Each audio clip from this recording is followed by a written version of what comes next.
अस्सलामुअलैकुम। Travel with Basit के साथ मैं हूं आपका होस्ट बासित अली और मेरे साथ हैं जी कमरान साहब। तो दोस्तों, जैसे कि आजकल के डिजिटल दौर में इंसान जैसे जैसे तरक्की करता जा रहा है तो हम अपनी रवायात और अपनी सकाफ़त को भूलते जा रहे हैं। लेकिन पाकिस्तान में अभी भी ऐसे बहुत सारे शहर हैं कि जहाँ आप जाते हैं तो आपको जो पुरानी सकाफ़त है और वहाँ के जो लोग थे उनका तर्ज़ ज़िंदगी आपको नज़र आता है। आज हम आपको एक ऐसी तारीख़ी शहर की सैर करवाएँगे। जी हाँ, तो मैं बात करूँ अटक की। अटक एक तारीख़ी शहर है। आपका वक्त ज़ाया नहीं करूँगा तो आज आपको अटक शहर की सैर भी कराऊँ, दिखाऊंगा भी और उसके बारे में बताऊंगा भी। तो आपने वीडियो को स्किप नहीं करना, तो मेरे साथ ही रहना है। तो चलते हैं आज की लोकेशन की तरफ, लेट्स सी। तो सुबह सुबह जी हम पहुंच गए हैं इस्लामाबाद की गोला स्टेशन से। हमने जाना है अटक। तो जैसे कि अभी ये देख लें आप कमरान साहब। अस्सलाम वालेकुम। रोज़ा रखे? अच्छा, आज कौन सा रोज़ा है? मैं समझ गया।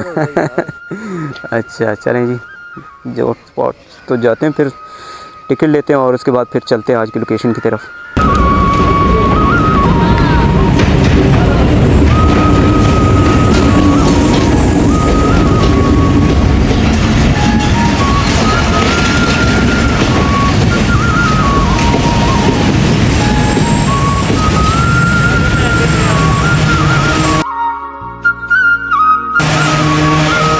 वैसे तो ट्रेन ऑलमोस्ट खाली थी, लेकिन जो मज़ा दरवाजे में खड़े होकर सफ़र करने में, उस सीट पर बैठकर जाने में नहीं है। और अटक रेलवे स्टेशन पर उतरकर हम बाहर है, जहाँ मेरे बड़े भाई लियाकत अली खान साहब हमारा वेट कर रहे थे। हाँ जी, तो ये है मेरे बड़े भाई लियाकत अली खान साहब, जिन्होंने हमें वेलकम कहा और अपनी गाड़ी में उठाकर शहर की तरफ रवां दवा हो गए। अटक पाकिस्तान के उन शहरों में शुमार होता है जो तारीखी लिहाज से बहुत अहमियत रखते हैं। जैसा कि ये दरिया सिंध के किनारे पर वाक़ है और इसकी तारीख 16वीं सदी में मुग़ल बादशाह अकबर के दौर से जुड़ी हुई है। अटक ज़िले के लिहाज से तो बहुत बड़ा है, लेकिन बाज़ार इसका बहुत ही छोटा सा है। मीना बाज़ार, सब्ज़ी मंडी और सराफा बाज़ार इसके मशहूर बाज़ार हैं। तो दोस्तों, अभी जैसे कि मैं सब्ज़ी मंडी में घूम रहा हूँ तो यहाँ तजव्ज़ात की वजह से रिक्शे, रेहड़ियाँ, बाइक्स आपस में इस तरह उलझे होते हैं कि अपने आप को निकालना बहुत मुश्किल हो जाता है। और अटक शहर में आपको अक्सरियत अफ़गान बरदरान की मिलेगी, जो कि यहाँ अपना कारोबार जमाए हुए हैं। वैसे तो माशाल्लाह ये तीनों खूबसूरत बहन भाई हमारे साथ अटखेलियाँ कर रहे थे, लेकिन जब कैमरे में कैप्चर करना चाहा तो बड़ी बहन में माँ वाली रूह आ गई। दोस्तों, अटक शहर में आपको मुगलिया दौर की झलक भी मिलेगी और बरतानवी दौर के आसार भी नज़र आएंगे। और यहाँ के पुराने घरों को देखकर ऐसा लगता है जैसे वक्त ठहर सा गया हो।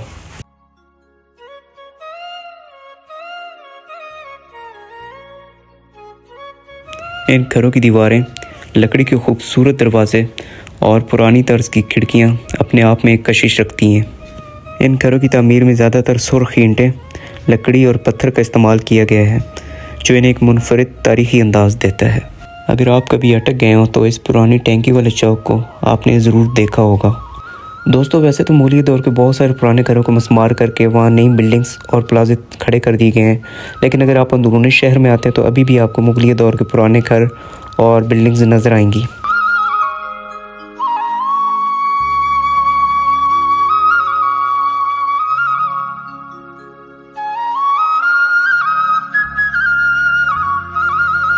अस्सलाम वालेकुम। अच्छा गाइज़, हमें बहुत ही प्यारे भाई मिल गए हैं और इधर हम आ रहे थे तो ये हमें मिले हैं। और बाकी यहाँ हमें काफ़ी पुराने घर भी देखने को मिले, तो इनसे हमने बातचीत की है। तो अभी ये जैसे कि घर आपको पीछे नज़र आ रहा है, ये इनका ज़ाती घर है। और जैसे कि ये बता रहे हैं, ये मेरे ख्याल से काफ़ी पुराना है। और ये जैसे कि आप बता रहे हैं अंग्रेज़ों के दौर के 1832 का बना हुआ है। 1832 का? हाँ जी, 1832 का अंग्रेज़ों के दौर का। और इसमें आपने चेंजिंग में रखी है या नहीं? इसमें चेंजिंग नहीं की है बस, और जी वैसे मेंटेनेंस रखी हुई है, मेंटेनेंस कराते हैं इसमें। हाँ, गुड। ओके, जैसे कि आप बाहर की लोकेशन पे बता रहे थे, वो वापसी पे बताते हैं। और आप कह रहे थे घर दिखा देंगे, ये आपकी बड़ी मेहरबानी। तो आ जाएं, आप आ जाएं। ये देखो, ये मेन गेट है हमारा।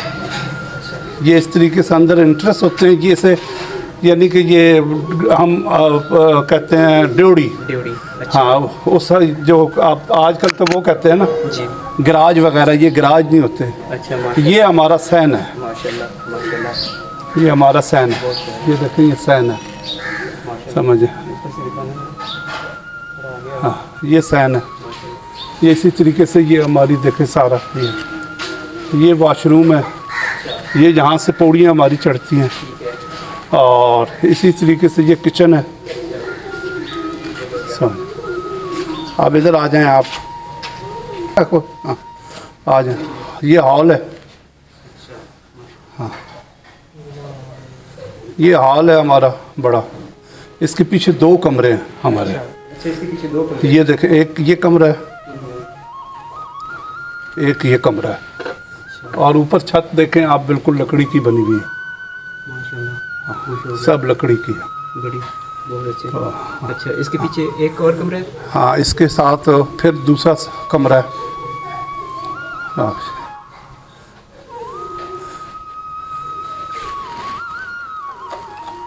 ये कमरा है, ये दूसरा कमरा है, इसके ऊपर भी ऐसी छत पुरानी बनी हुई है। पंखे भी उसी तरह के जिस तरह के पहले। हाँ जी, जबरदस्त। ये इस तरीके से ये बड़ा हॉल है आगे। ये दरवाजे जो लगे हैं तो उसकी दीवार के लगे हैं।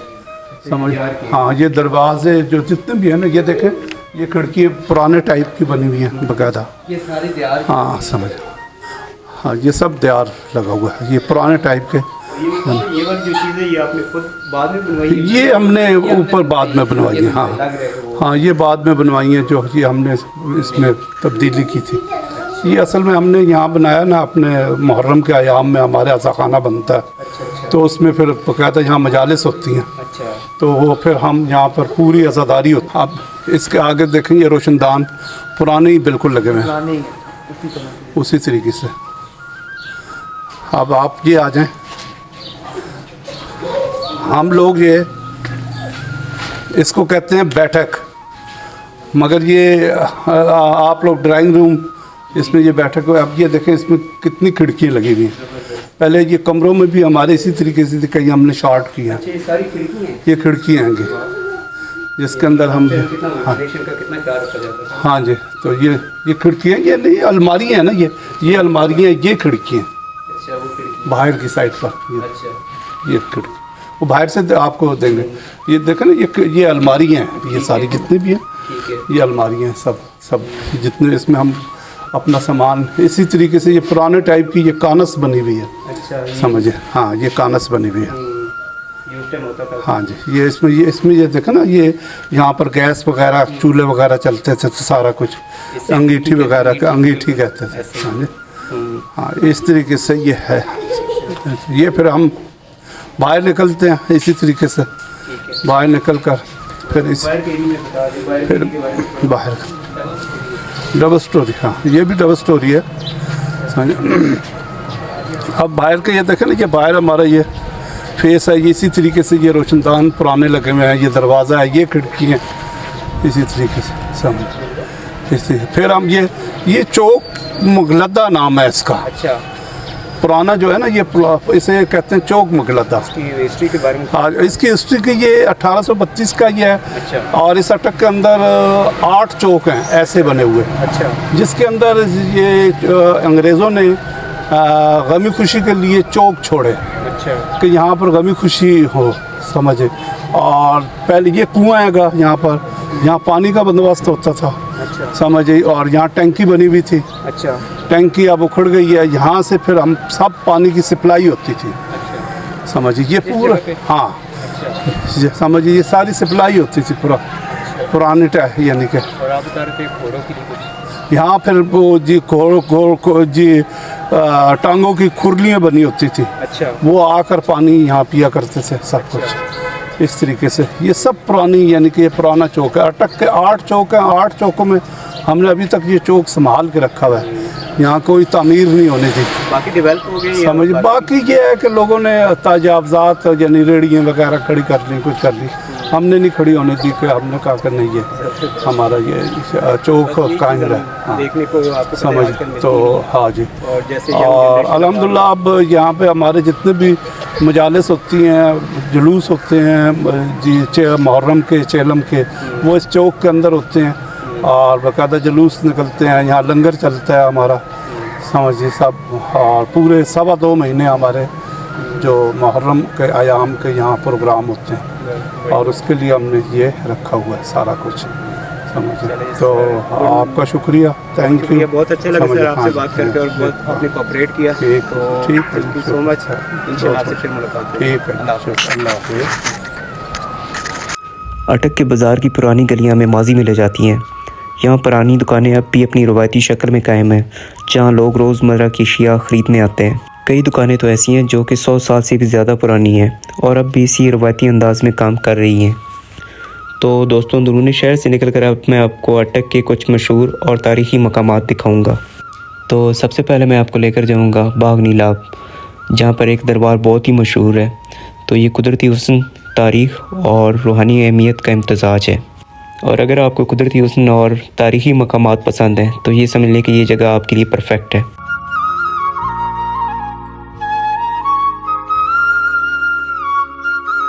बाग नीलाब अटक के खूबसूरत मकामात में से एक है जो कि दरिया सिंध के किनारे पर वाक़या है। बाग नीलाब माजी में हुक्मरानों, दरवेशों और सियाहों की तवज्जो का मरकज़ रहा है। शायद बहुत कम लोग जानते हो कि इसको बाग नीलाब का नाम क्यों दिया गया। कुछ रवायात के मुताबिक इस इलाके में कभी नीला पानी बहा करता था जो सूरज की रोशनी में चिलमिलाता था और इसी वजह से इसका नाम बाग नीलाब पड़ा। और जैसा कि दोस्तों सामने आपको जो दरिया नज़र आता है यहाँ से, इसके दूसरी साइड पे सूबे सरहद यानी KPK, जबकि इस साइड पे सूबे पंजाब है। बाग नीलाब का ये दरबार अकीदतमंदों के लिए एक रूहानी मरकज़ है। ये दरबार नूरी शाह अब्दुल वहाब, जो कि एक वलीउल्लाह थे, उनकी आखिरी आरामगाह है। यहाँ हर साल अकीदतमंदों की बड़ी तादाद आती है जो यहाँ फातह ख्वानी करते हैं और दुआ मांगते हैं। इस दरबार की तामीर में कदीम तर्ज तामीर झलकती है, जिसमें ख़ास किस्म की नक्श निगारी और इस्लामी फ़न तामीर के नमूने नज़र आते हैं। दोस्तों, इस दरबार के बाद मैं आपको लेकर जाऊंगा एक ऐसी जगह पर जहां से सोना निकाला जाता है। जी हाँ, बिल्कुल ठीक सुना आपने। इसी बाग नीलाब के साथ वाक़या दरिया के किनारे से बड़ी मिकदार में सोना निकाला जाता है। ये एक बहुत ही हैरत अंगेज़ और मुनफरिद मकाम है जहाँ पर दरिया सिंध में सोना छुपा हुआ है। जैसा कि दरिया सिंध जनूबी एशिया के सबसे बड़े दरियाओं में से एक है, जो कि हज़ारों साल से तजारत, मादनियात और ज़राअत का ज़रिया रहा है। माहिरीन का कहना है कि इसके बहाव के साथ बहने वाले छोटे ज़राअत सोने की शक्ल में यहाँ पहुँच जाते हैं। ख़ास तौर पर अटक का ये इलाका सोने के ज़राअत के लिए मशहूर है। यहाँ के कई लोग नस्ल दर नस्ल यही काम कर रहे हैं। यहाँ से सोना निकालने के कई तरीके इस्तेमाल किए जाते हैं, जो कि सदियों पुराने रवायती तरीक़ों से लेकर जदीद तकनीक तक पहुँच चुके हैं। जिस मकाम पर अभी हम खड़े हैं, इसको मकामी ज़बान में जोड़ कहते हैं, क्योंकि ये वो मकाम है कि जहाँ दाएं तरफ से दरिया सिंध जबकि बाएं तरफ से नहर आकर आपस में मिलते हैं। तो इसी मिलाप की वजह से इस मकाम को जोड़ कहते हैं। दोस्तों, ज़रा ये चेक करें, रास्ते में हमें ये चमगादड़, जिनको अबाबील कहा जाता है, वो हमें नज़र आई। ये कैसे मिट्टी उठा कर अपना घर बना रही हैं, ज़रा चेक करें। तो दोस्तों, इसके बाद मैं आपको लेकर जाऊँगा अटक के पावर हाउस, इससे जुड़ी नहर और ग्रिड स्टेशन की तरफ। दोस्तों, यहाँ पर बनने वाली बिजली बराह रास्त घरों तक नहीं पहुँचती, बल्कि इसे ग्रिड स्टेशन में भेजा जाता है, जहाँ इसकी वोल्टेज को एडजस्ट किया जाता है। जैसा कि आपको पता होगा कि ग्रिड स्टेशन का बुनियादी काम बिजली की वोल्टेज को कंट्रोल करना और इससे मुख्तलिफ इलाकों में तकसीम करना होता है। यहाँ से बिजली मुख्तलिफ शहरों और देहातों में जाती है और वहाँ मौजूद सब स्टेशन के ज़रिए इसे मज़ीद छोटे वोल्टेज में तब्दील किया जाता है। तो दोस्तों, इसके बाद मैं आपको लेकर जाऊँगा नहर की तरफ, लेकिन उससे पहले मैं आपको एक ऐसा मकाम दिखाऊंगा जो कि आजकल मकामी लोगों के लिए एक तफरी मकाम बन चुका है। और इसके अलावा आपकी इत्तला के लिए अर्ज़ है कि अगर आप नहर पे जाते हैं तो आपको स्पेशल परमिशन लेनी पड़ती है। तो भाई साहब जा रहे थे जी परमिशन लेने और हम कर रहे थे गाड़ी में उनका वेट। तो दोस्तों, आपने वीडियो को स्किप नहीं करना, क्योंकि आज का जो व्लॉग है वो अटक की इन्फॉर्मेशन से भरपूर है। इस्लामाबाद की निस्बत यहाँ पर गर्मी थी, जिसकी वजह से मेरे और कमरान की जैकेट्स उतर चुकी थी। दोस्तों, चलते चलते मुझे ये कुछ दरख्त नज़र आए जो कि बहुत ही हॉरर वाइब्स दे रहे थे, और इसमें मौजूद पुराना कब्रिस्तान। लेकिन ना पूछिए कि अगले दिन मेरे साथ क्या हुआ। अच्छा, तो जी हम पहुंच चुके थे नहर के पास, और नहर के बिल्कुल नीचे एक पॉइंट है जिसको अपनी मकामी ज़ुबान में कहते हैं डिगियाँ। तो डिगी का मतलब तो आप जानते होंगे, यानी कि पानी वाली टैंकी। इन डिगियों में नहर का साफ़ और शफाफ पानी आता है, जिसकी वजह से यहाँ के मकामी लोगों ने इसे एक तफरी मकाम बना लिया है। वैसे तो आपको आम दिनों में भी यहाँ रश देखने को मिलेगा, लेकिन ख़ासकर रमज़ान में अफ्तारी के टाइम यहाँ बड़ी तादाद में लोग आ जाते हैं और यहाँ आकर नहाते भी हैं और एंजॉय भी करते हैं। नहर पर जाने के लिए इस साइड से कोई रास्ता नहीं दिया गया, तो इसलिए आपको पहले पत्थरों से चढ़ना पड़ता है, उसके बाद फिर स्टेयर्स हैं जिसके ज़रिए आप ऊपर जा सकते हैं। खैर, ये अलग नाम लेकर हमने ऊपर चढ़ना शुरू किया, और जैसा कि आप देख सकते हैं कि सीढ़ियाँ बिल्कुल ऐसा लग रहा था कि जैसे सांप सीढ़ी वाली गेम हो। दोस्तों, जोश जोश में हमने स्पीड तो पकड़ ली थी, लेकिन ऊपर जाकर याद आया कि हमारा तो रोज़ा भी था, जिसकी वजह से गला खुश्क हो गया था। पावर हाउस के साथ एक खुसूसी नहर मौजूद है जो कि बिजली बनाने के अमल में एक अहम किरदार अदा करती है। इस नहर में पानी को एक ख़ास दबाव के साथ छोड़ा जाता है, जो फिर टरबाइन्स को मूवमेंट देता है। अच्छा, तो दोस्तों चलते हैं फिर अगली लोकेशन की तरफ, जो कि अटक की बहुत ही फेमस और तारीखी लोकेशन है। जी हाँ, तो मैं बात कर रहा हूँ अटक खुर्द रेलवे स्टेशन और तारीख़ी पुल की। तो दोस्तों, जैसे ही आप इस मकाम पर पहुँचते हैं तो आपके सामने ये किसी दौर में रेलवे स्टाफ के क्वार्टर हुआ करते थे। अटक खुर्द रेलवे स्टेशन ना सिर्फ सफरी लिहाज से अहम है बल्कि तारीख़ी विरसे का भी एक शानदार नमूना है। और जब आप यहाँ पहुँचते हैं तो इस बोर्ड को आप एक दफ़ा लाजमी पढ़ लीजिएगा, इस पर तमाम इन्फॉर्मेशन लिखी हुई है। जैसा कि आपने सुना होगा, एक सफारी ट्रेन चलाई गई है जो कि रावलपिंडी से लेकर अटक के इस खुर्द रेलवे स्टेशन तक आती है और उसी वजह से इस स्टेशन को ना सिर्फ डेवलप किए गए बल्कि इसकी वजह से आम लोगों का 15 मिनट से ऊपर सैर करना भी मना है। अटक खुर्द रेलवे स्टेशन की तारीख की बात की जाए तो ये रेलवे स्टेशन बरतानवी दौर में तामीर किया गया था और ये पाकिस्तान रेलवे के अहम मगर कम मरूफ स्टेशन में शुमार होता है। इसकी क़याम का आगाज़ 19वीं सदी के आखिर और 20वीं सदी के आगाज़ में हुआ था, जब ब्रिटिश हुकूमत ने शुमाली हिंदुस्तान और अफ़गानिस्तान की सरहदी इलाकों को रेलवे के ज़रिए जोड़ने की कोशिश की थी। ये स्टेशन मुसाफिरों और सामान की तरसील के लिए इस्तेमाल होता था और आज भी कुछ मखसूस ट्रेनें यहाँ आकर रुकती हैं। इसका पुराना तर्ज तामीर और तारीख़ी अहमियत आज भी इसे एक ख़ास मकाम अता करती है। तो दोस्तों, कुछ वजूहात की बिना पर हम इसे डिटेल से नहीं दिखा पाए, तो आप अगर सफारी ट्रेन में आते हैं तो आप इसे अच्छी तरह विज़िट कर सकते हैं। तो चलिए जी, चलते हैं फिर नेक्स्ट लोकेशन की तरफ, यानी अटक का तारीख़ी पुल, जो कि इसी स्टेशन के बिल्कुल ही साथ वाक़या है।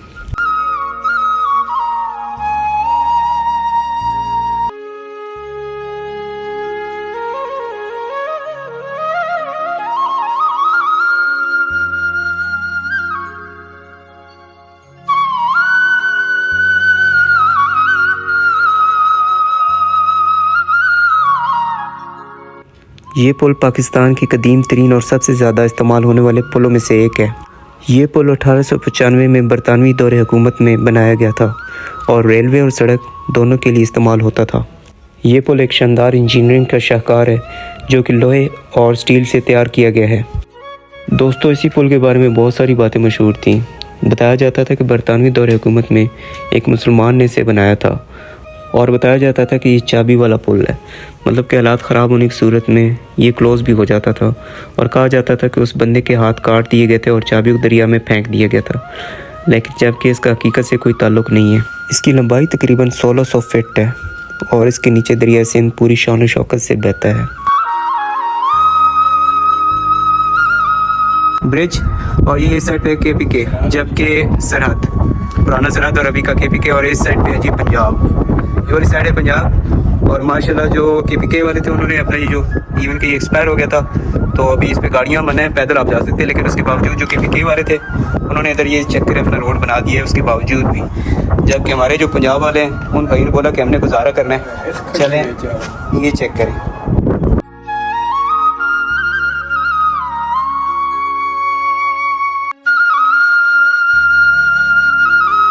दोस्तों, इस पुल से आप पैदल और इसके अलावा बाइक से भी आप दूसरी तरफ जा सकते हैं।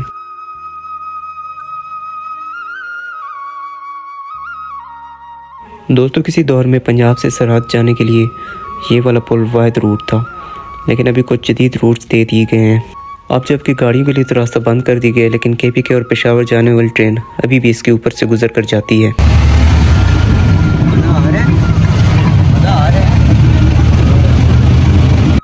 हाँ तो दोस्तों, कैसी लगी आपको आज की लोकेशन? उम्मीद करता हूँ कि आज का व्लॉग आपको अच्छा लगा होगा। अगर अच्छा लगा हो तो कमेंट सेक्शन में ज़रूर बताइएगा, और अगर आपने अभी तक मेरा चैनल सब्सक्राइब नहीं किया तो मेरे चैनल को सब्सक्राइब करके बेल आइकन का बटन ज़रूर दबा दीजिएगा ताकि मेरी हर नए आने वाली वीडियो आप तक टाइम पे पहुंच सके। तो चलिए जी, मिलते हैं फिर नेक्स्ट किसी अच्छी लोकेशन पर। अपना बहुत सारा ख्याल रखिएगा और दुआ में याद रखिएगा। इजाज़त दीजिए, अल्लाह हाफिज़।